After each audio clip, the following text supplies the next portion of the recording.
Olá pessoal do nono ano, aqui quem fala é o professor Andenberg para mais uma aula de filosofia, né? Conteúdo que inicia aí a nossos conteúdos de prova, nossa querida segunda unidade. E vamos falar de um tema sobre reencarnação, né? Trabalhamos com ressurreição e agora dessa vez reencarnação. É diferente do que é ressurreição. Vamos entender, né? O capítulo 7 significa, o título é Podemos Nascer de Novo? Vamos refletir sobre o tema. E vai lembrar que a crença da reencarnação é bastante antiga. Ela encontra-se tanto nas civilizações ocidentais quanto nas civilizações orientais. Essa crença, né, essa percepção, essa perspectiva. No mundo ocidental, durante muito tempo, principalmente durante da Idade Média para cá, a partir da Idade Média para cá, né, resistiu-se muito, né, em acreditar nessa perspectiva de reencarnação. Por quê? Porque quando se consolidou o cristianismo no mundo ocidental, quando se consolidou o cristianismo, a, predominou o segmento cristão predominantemente se consolidou e esse segmento é, tem um, tem total discordância sobre essa abordagem sobre reencarnação. Já no Oriente não, no Oriente é muito mais comum, se estabelece em muitas religiões a crença da reencarnação. A reencarnação, pessoal, ela é basicamente uma teoria do retorno da alma à vida terrena. Significa o retorno da alma à vida terrena. Reencarnar significa encarnar, revertir-se de corpo. Mais de uma vez significa voltar, mas dessa vez retornar, o retorno da alma, mas em um outro corpo.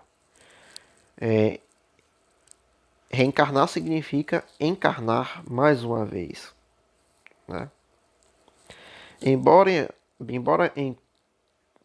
encontre essa ideia em muitos povos e religiões, ninguém sabe o certo como surgiu. E antigamente recebia outros nomes, como renascimento, transmigração da alma, que é um termo muito da época da civilização grega antiga, e metempsicose, também outro termo do período da Grécia Antiga. Todos esses conceitos de reencarnação, que foram muito comuns na antiguidade, nas civilizações antigas, basicamente define a ideia de que a alma volta a viver em um outro corpo. Esse é o significado geral, né, da reencarnação. Mas esse retorno pode ser na condição humana ou na condição de animal. Existiu várias interpretações nesse sentido. Né? O mito de Platão narrava que os espíritos humanos, em um mundo espiritual, escolhiam às vezes nascer no corpo de animais por estarem cansados das injustiças humanas, ou então são condenados a nascer em forma animal por terem agido de maneira desumana. Essa era uma das interpretações, uma das justificativas para designar o processo de reencarnação. O filósofo francês Charles Montesquieu, em seu romance A História Verdadeira, conta a trajetória de uma alma que, ao longo de sucessivas reencarnações, pratica o bem e o mal, sofre injustiças e passa pelas misérias da vida. Por causa de seus erros, o personagem recebe castigo de reencarnar na pele de inúmeros animais, entre, entre os quais insetos. Entre as religiões orientais, como o hinduísmo ou o budismo, essa crença ainda é comum na reencarnação em outros animais. Vale lembrar que esse romance de História Verdadeira do filósofo francês Charles Montesquieu, onde ele narra esse processo de e a trajetória de uma alma em longas sucessivas reencarnações, um pouco da narrativa e compreensão de entender como é que se dá essa relação entre praticar o bem e o mal e como é o resultado disso. E você vê que essa discussão sobre reencarnação, principalmente no mundo oriental, por exemplo, em muitas religiões do mundo oriental, reencarnar não é visto de forma positiva, é visto de forma muito negativa, porque significa que você ainda não cumpriu, você ainda não se consolidou, você ainda não. Como é que. Consolidou, não, perdão. Você ainda não despertou, você ainda não chegou a um patamar de de fato autonomia. Então, por isso que constante você renasce, constante você reencarna. Renasce não, reencarna. Onde esse ciclo só vai encerrar quando de fato você despertar. Essa é um pouco, de modo geral, lógico, das interpretações de como se encerra o ciclo da reencarnação nas religiões orientais. O Ocidente, né? Vamos entender um pouco do Ocidente. Muita gente pensa que a ideia da reencarnação é oriental, mas na verdade, mas não é verdade, pois na Grécia, berço da cultura ocidental, a reencarnação era uma crença aceita. O sistema religioso órfico, adotado pelos pensadores gregos, tinha por base a reencarnação. O orfismo afirmava a necessidade de a pessoa conhecer a si próprio para se aperfeiçoar ao longo dos processos reencarnatórios. Engraçado que esse trecho que eu acabei de ler se assemelha muito ao que eu comentei agora quando se refere-se à reencarnação no mundo oriental. É necessário se conhecer, é necessário se aperfeiçoar, é necessário despertar, é necessário enxergar você e o que está na realidade para se encerrar esse ciclo, para se encerrar os processos reencarnatórios. Como já vimos nos volumes anteriores, Pitágoras tinha lembranças de suas vidas passadas. A filosofia de Sócrates e de Platão também foi profundamente ligada a essa ideia. Na República, um livro de Platão, o mito de Er e nos diálogos de Sócrates, fala-se claramente na transmigração da alma, que é a reencarnação. E aí vai citar aqui, né? Após uma longa discussão sobre o assunto com Cebes, Sócrates, segundo Platão, concluiu: A. Após acordos entre nós, ainda nesse ponto, os vivos não provêm menos dos mortos que os mortos dos vivos. Ora, assim sendo, haveria aí, parece, uma prova suficiente do que as almas dos mortos estão necessariamente em alguma parte e que é de lá que volta a vida. Aí é um elemento, né, histórico que está no livro A República, em que se percebe-se a partir de uma análise dessa narrativa do quanto está presente a crença na reencarnação nesse momento histórico. Um dos principais cristãos do início do cristianismo também defendeu a reencarnação, defenderia a reencarnação, Orígenes. A tradição celta na Europa foi outra a aceitar as vidas sucessivas. Para, para os druidas, sacerdotes da religião celta, a alma deveria se aperfeiçoar em muitas vidas, e quando atingisse um grau elevado, não precisaria mais reencarnar. Mais tarde, quando o cristianismo se tornou a religião oficial do Estado, essa crença foi combatida e seus adeptos, considerados hereges, chegaram a ser perseguidos e mortos. Entre os hereges reencarnacionistas estavam os cátaros, no sul da França, que foram perseguidos pela cruzada e também pelos tribunais do início da Inquisição. O cristianismo, quando se torna oficial, vai combater o adepto, né, da crença da reencarnação e caracterizando eles como hereges. E muitos deles vão ser perseguidos e mortos pela igreja.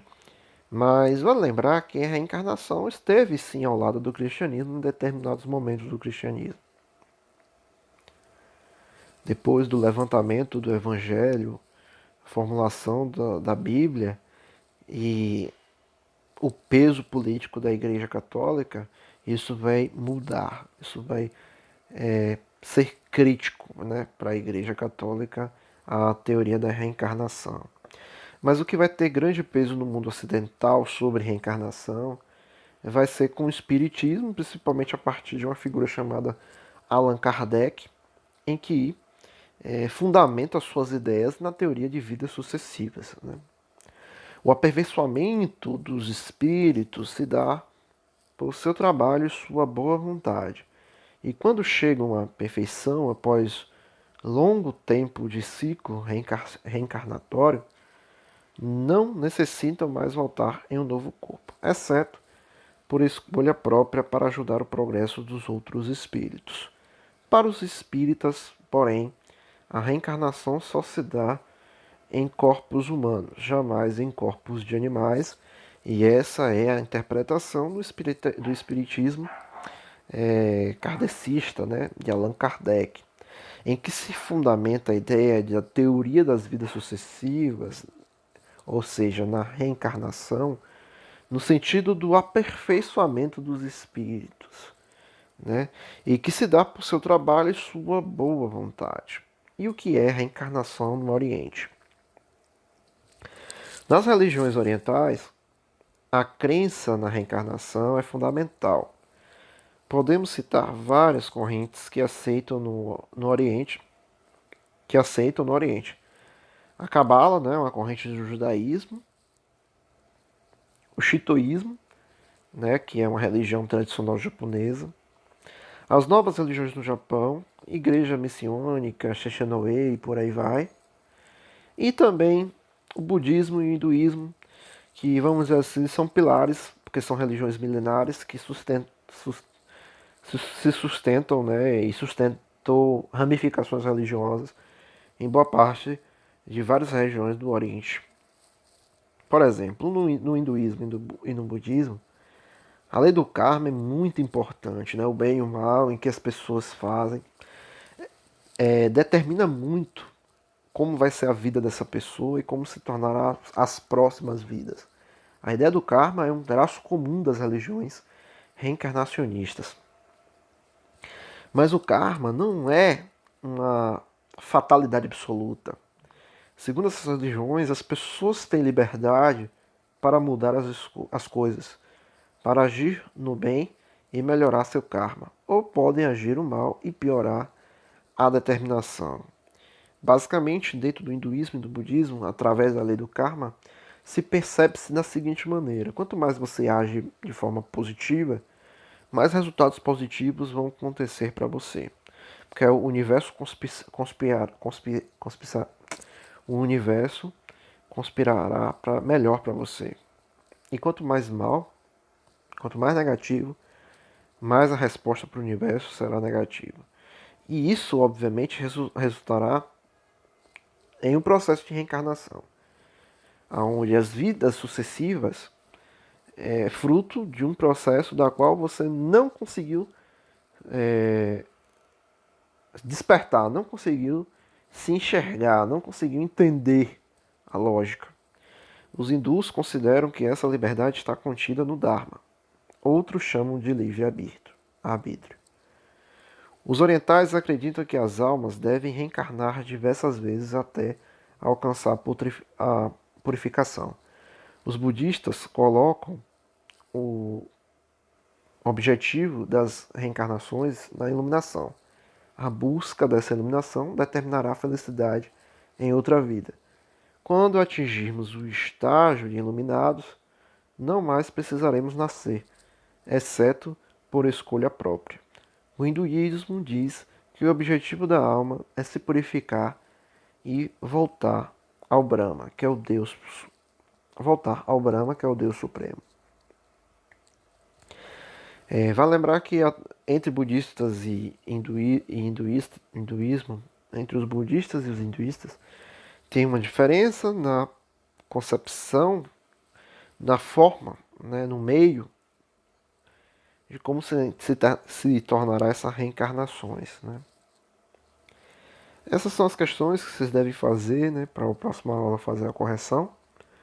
Nessas 3 questões centrais. E vai falar aqui sobre parapsicologia, quem tiver interesse, né? A relação de psicologia com fenômenos paranormais, incluindo, né, espíritos e por aí vai. E basicamente isso, galera, os textos complementares, Visão de um texto mitológico.